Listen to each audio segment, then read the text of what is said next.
जुमाना और उसके घर वालों पर मेरी जान तक कुर्बान। बस रमजान का एक छोटा सा तोहफा अपनी मोहब्बत के घर वालों के लिए। मुबारक हो, तुमने सदफ को अपना लिया है।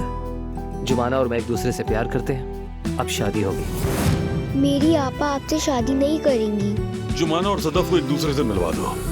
तुम्हारा स्टाइल काफी डिफरेंट है, पुराना लगता है। क्या जानबूझकर ऐसा है या कुदरती तौर पर ऐसा? समझ नहीं आया। अनकरा में एक अमीर तरीन हमीद साहब है और दूसरे इसके बाबा।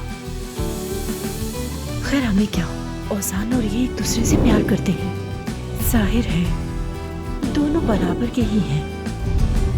जरा सोचिए तो, हमीद साहब ने देखा कि जुमाना घर में ऐसी मुसीबत लेकर आई है तो वो क्या करेंगे? सीधा दरवाजे से बाहर निकाल देंगे, फिर ओजान और जुमाना का रिश्ता खुद ही खत्म हो जाएगा।